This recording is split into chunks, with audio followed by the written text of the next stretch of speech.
Welcome to the podcast about investing in startups, where existing investors can learn how to get the best deal possible. And those that have never before invested in startups can learn the keys to success from the venture experts. Your host is Nick Moran, and this is The Full Ratchet. Welcome back to TFR for a special installment of Investor Stories. In this segment, the investors tell a story about some of the most odd and unusual situations they've ever encountered as investors. This is the segment called The Strange and Unusual.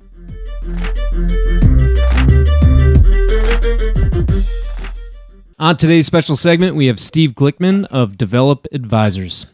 Steve, can you tell us a story about the craziest or most unusual experience you've encountered in your time working with EIG or Develop Advisors? Well, the answer is probably not on this podcast. I worked with Sean Parker and a number of very eclectic, smart venture capitalists, and I have a number of stories from those days. And increasingly, I'm finding getting more and more engaged in the investor and developer universe that there's a lot of very eccentric, interesting, creative personalities in that world as well. So a lot of the really good stories, I probably can't share, but I'd say whenever you're working with folks that are smart and in high demand, persistence pays off. There were many a time when I had meetings that I had to wait in a hotel for 2 or 3 days just to get an hour on an important decision or to meet with an important investor. And at the time, I was annoyed, and in retrospect, I'm grateful that it worked out that way. So, I considered myself as, in founding EIG, as an entrepreneur, and now in launching this new advisory practice as an entrepreneur as well. And there's a lot of stuff you have to put up with in order to break through, but it's tremendously fun and has led to a lot, being able to meet with and work with a lot of very unique characters. Looking forward to hearing some of those stories offline at some point. Yeah, for sure. For sure.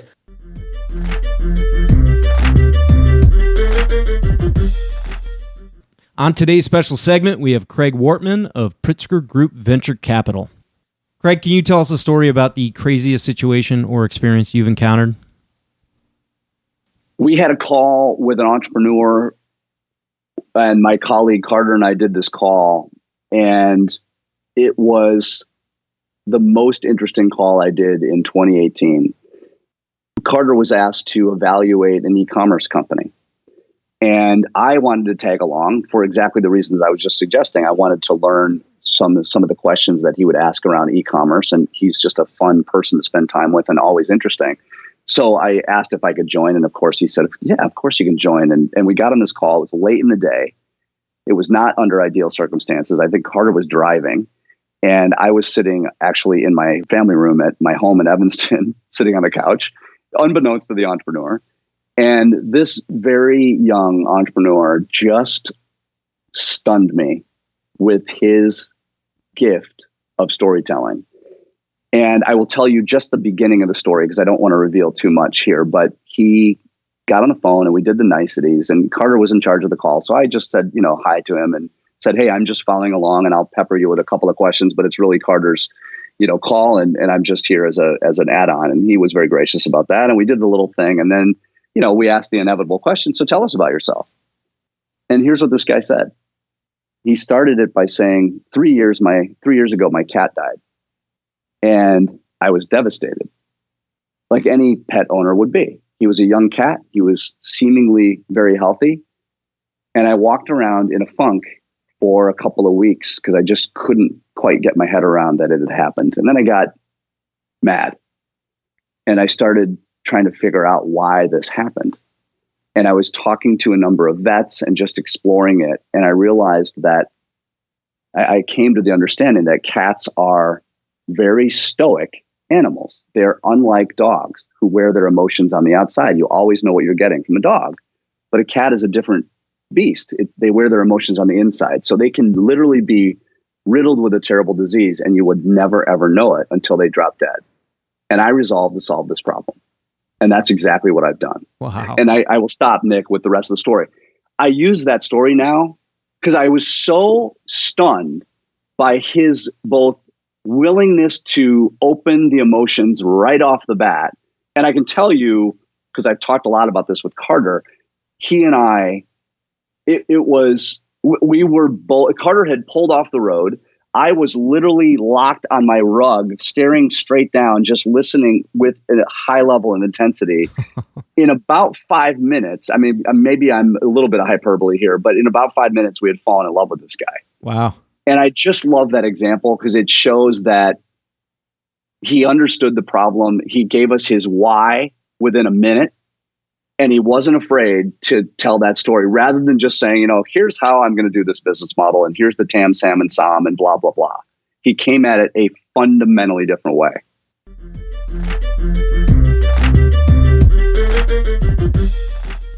On today's special segment, we have John Fein of Firebrand Ventures. John, can you tell us a story about the craziest situation or pitch that you've reviewed or encountered? Well, there was one situation where I feel like it was crazy to me just because I hadn't experienced it before. I'm sure others have.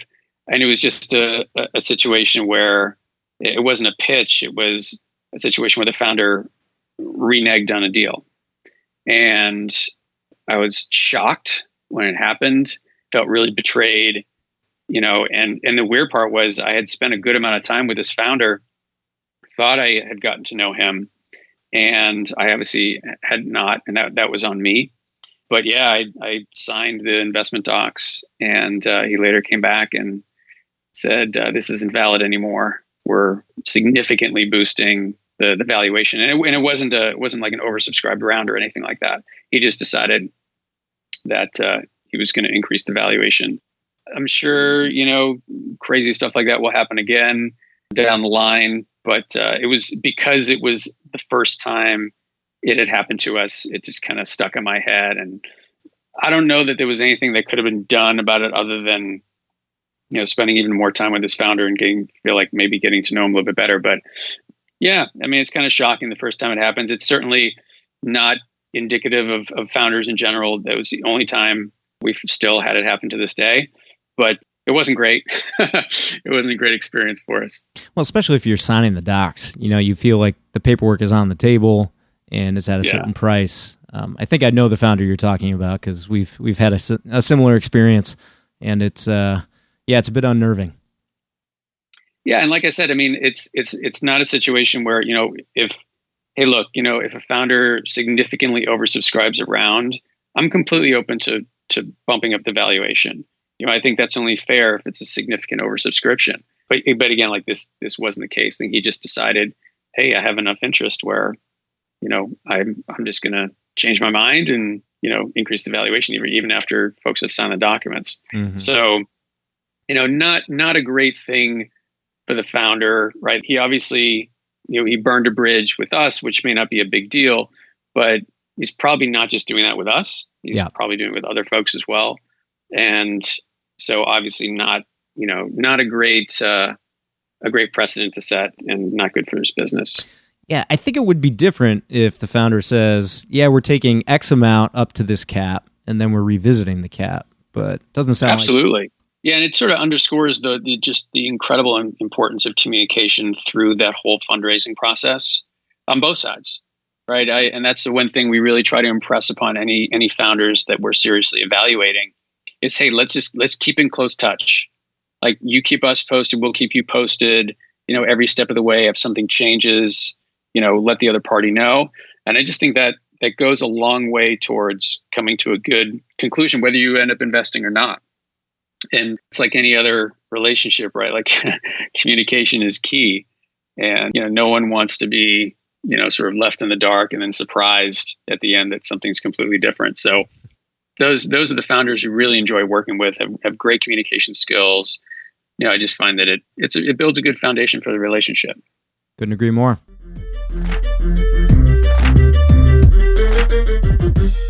That will conclude this installment of Investor Stories. If you're enjoying the program and would like to see it continue, take a moment and leave a 5-star review in iTunes.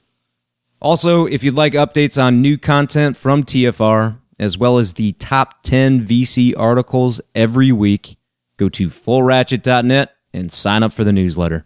Okay, that will wrap things up for today. Until next time, over-prepare, choose carefully, and invest confidently. Thanks for joining me.